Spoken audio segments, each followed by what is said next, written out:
Ikaw lamang ang pag-asa ng lahat. Ikaw ang sagot sa sigalot at hirap. Sa'yo namin inilalagak ang buhay, dahil ikaw ang kapayapaan tunay. Kapayapaan, O Diyos, aming sigaw. Ilumin mo ang sugat ng mundong sugatan. Sa iyong pangalan, kami nananalig. Pag-ibig mo'y maghahari magpakailanman.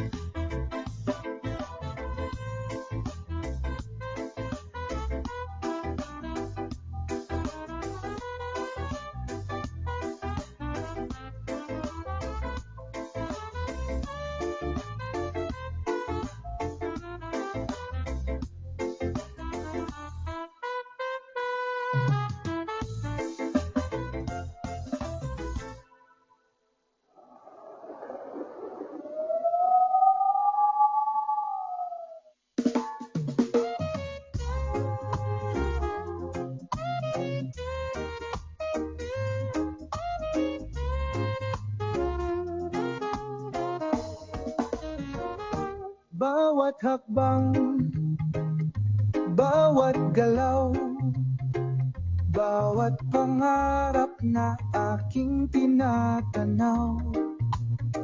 Ikaw ang dahilan, ikaw ang gabay. O Diyos, sa'yo lamang ang buhay kong tunay. Para sa'yo, O Diyos, bawat awit at dasal. Para sa'yo, O Diyos. Hello, good evening po, good evening everyone. Welcome again sa ating Global Harvest Goshen Ministry Real Life Issues Podcast. Welcome po. Let us start our podcast with our praise and worship and thanksgiving to the Lord. Ay po mawit.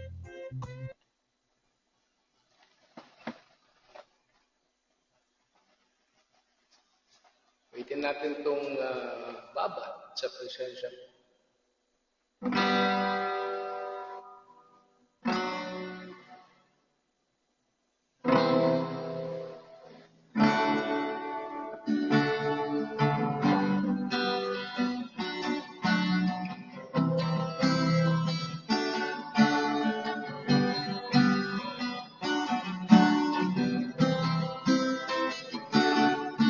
Kay sarap-sarap pa rin sa'yo, Panginoon.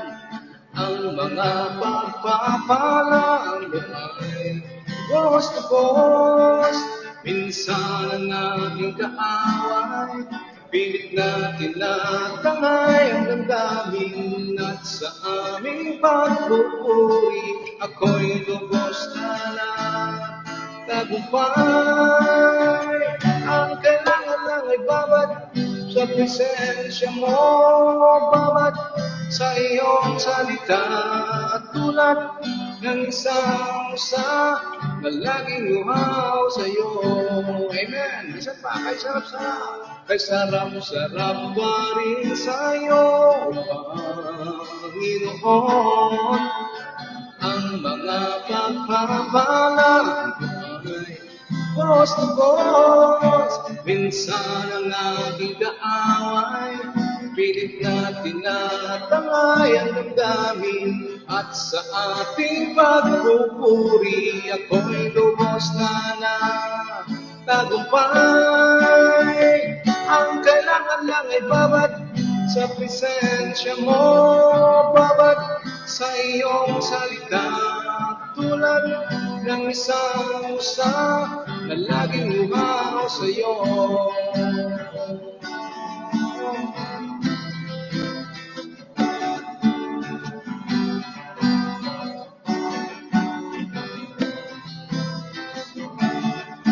Minsan ang aking kaaway, pilit natin na tangay ang damdamin at sa ating pagpupuri ako'y lubos na tagumpay.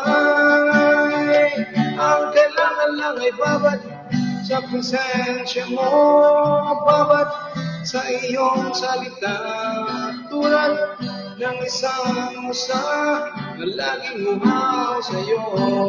Ang kailangan lang ay bawat sa presensya mo, bawat sa iyong salita, tulad ng isang musa na laging uhaw sa'yo. Ang kailangan lang ay bawat sa presensya mo, bawat sa iyong salita, tulad ng isang musa na laging uhaw sa'yo. Minsan pa, ang kailangan lang ay bawat sa presensya mo, bawat sa iyong salita, tulad ng isang musa na laging uhaw sa'yo. Na laging uhaw sa'yo, na laging uhaw sa'yo, na laging uhaw sa'yo.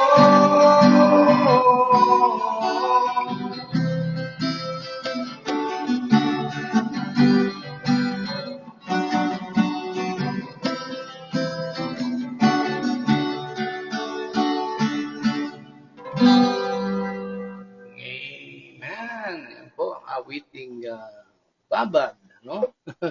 Babad sa presensya mo, yan po ang sinasabi po ng ating awit, kinanta, no? Ang sekreto natin sa gitna ng maraming mga karanasan natin sa buhay ay magbababad po tayo, amen? Sa kanyang salita, magbababad tayo sa kanyang mga pangako, amen? Magpupuri sa presensya, bababad tayo sa salita ng ating Diyos sapagkat ang salita ng Diyos ay napaka-inaw at napakatindi na ibabad natin ang ating mga buhay. Okay? So again, a blessed, joyful, victorious evening sa atin po. Kumusta po kayo? Praise be to God. I hope and I pray na maging maayos ang ating internet connection for tonight. So tutuloy po natin yung ating pong pinag-uusapan regarding yung ating pong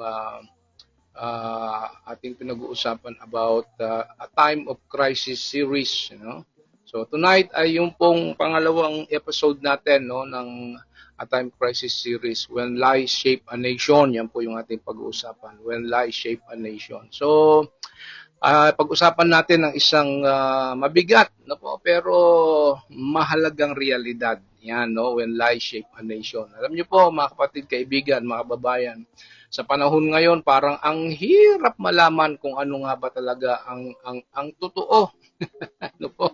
Sa social media, sa balita, sa politika, sa ating paligid, lahat may kanya-kanyang version ng katotohanan. Pero po ang tanong, ano ang nangyayari sa isang bayan katulad ng ating bansang Pilipinas kapag kasinungalingan na po ang nagdidikta ng direksyon. So, isipin mo ang isang gusali halimbawa na itinayo sa maling sukat at plano.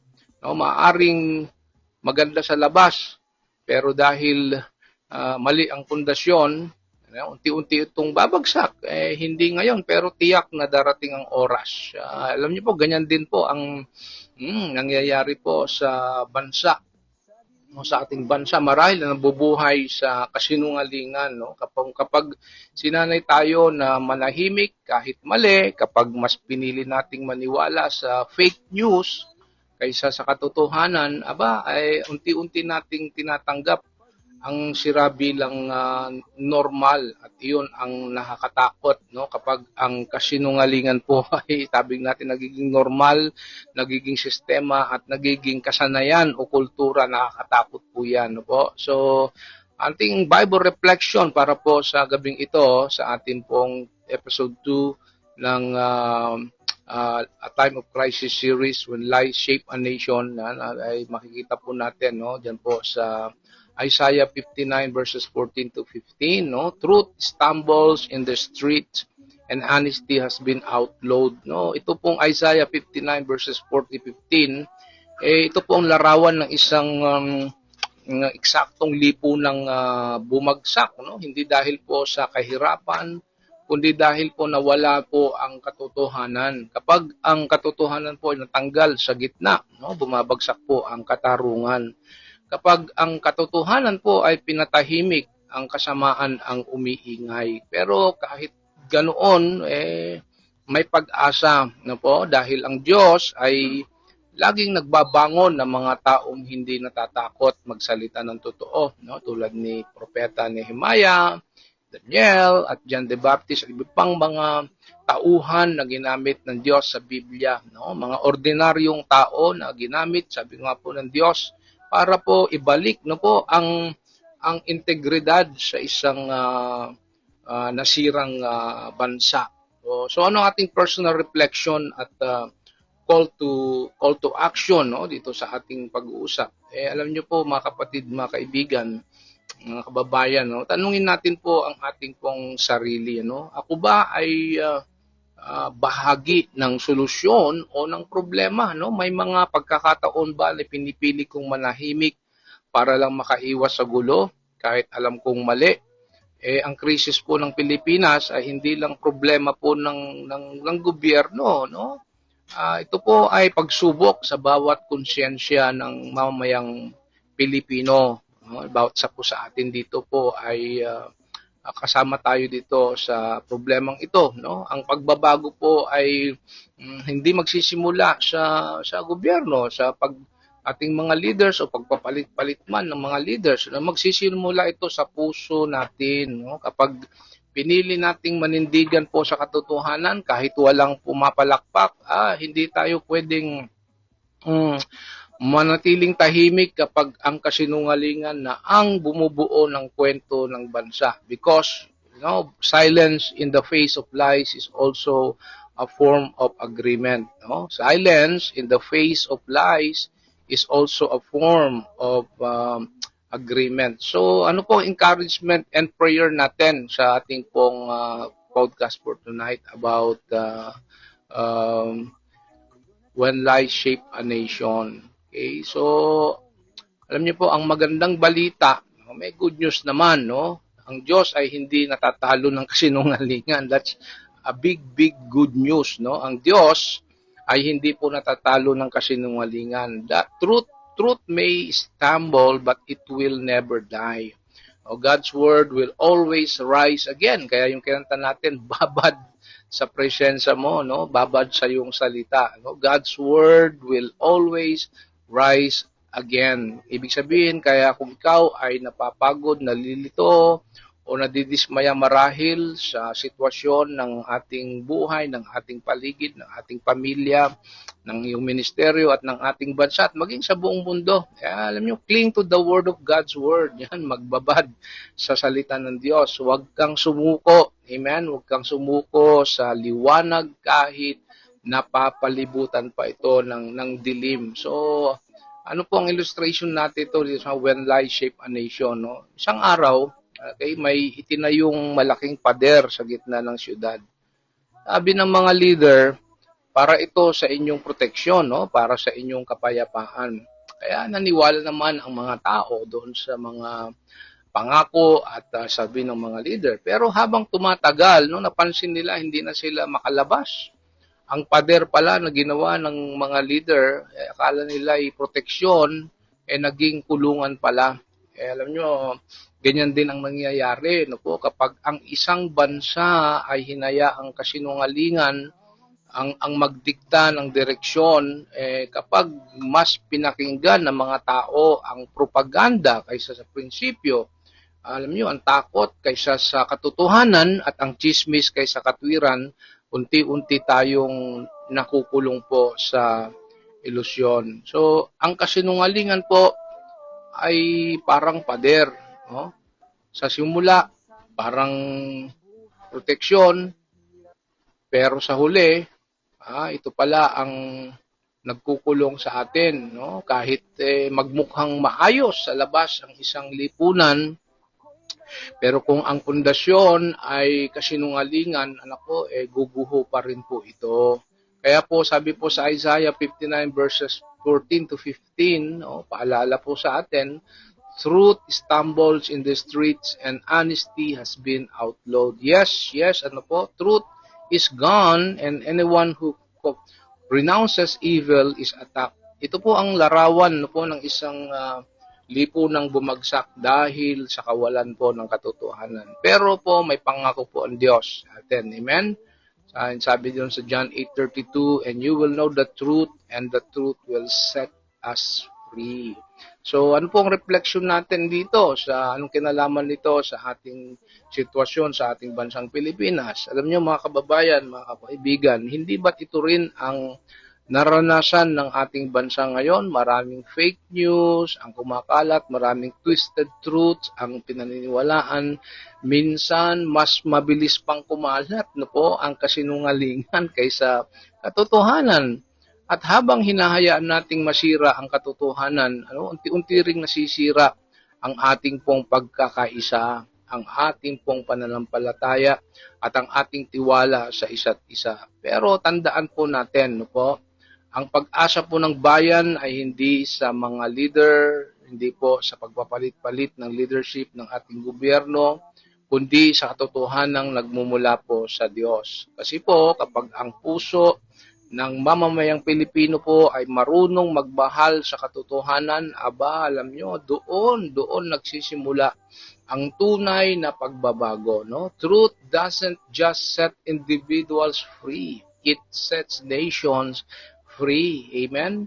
At kung may panahong kailangan muli nating itindig ang bandila ng katotohanan, ay ngayon na yon. Now na yon, no? So, dapat po ay simulan na nating itindig ang bandila ng katotohanan, lalong higit sa panahon po natin po ngayon. Okay, samahan po ninyo ako sa ating panalangin. Ay po'y manalangin. Panginoon, sa panahon ng kaguluhan at kasinungalingan, ituro mo sa amin ang lakas ng katotohanan po. Linisin mo ang puso ng aming bansa mula sa pandaraya, takot at pagkawatak-watak. Ibalik mo po sa amin ang pananabik sa katwiran at ang tapang po na manindigan para sa katotohanan ng iyong salita. Turuan mo po ang bawat Pilipino po na magbababad sa iyong salita, sapagkat sa pagbababad sa iyong salita ay doon namin po nakikita, naranasan, nadidiskubre ang katotohanan. Lord, heal our land, our beloved nation, Philippines, from deception to direction, from confusion to conviction, from lies to light, sapagkat ikaw lamang po ang katotohanan na nagbibigay kalayaan sa aming bansang Pilipinas at maging sa bawat sa amin. Ito po ang aming dalangin, hinihiling sa makapangyarihan ng Kristo na aming Panginoon at aming tagapagligtas. Amen and amen. So, brothers and sisters in Christ, may the God of truth shine His light upon our beloved nation, Philippines, that we may walk not in deception, but in divine direction. And may the truth of Christ set every heart and home free now and forevermore. I bless you now in the name of the Father, and of the Son, and of the Holy Spirit. Amen, amen, amen. So, maraming salamat po sa pakikinig sa atin pong podcast about Time of Crisis series, no? Episode 2, When Lies Shape a Nation. So, bukas na po ay muli nating pag-uusapan ang episode 3, no po? Truth That Heals, yun naman po ang ating pag-uusapan bukas. Truth That Heals, kung paano ginagamit po ng Diyos ang katotohanan para pagalingin lang ang bansa, kundi pati ang puso po natin. So muli po, ito po ang inyo pong lingkod, Pastor Edric, at Shalom and God bless. Dinggin mo ang aming hinagpis, kapayapaan, O Diyos, ipagkaloob. Pag-ibig mo'y lumaganap sa bawat sulok, kapayapaan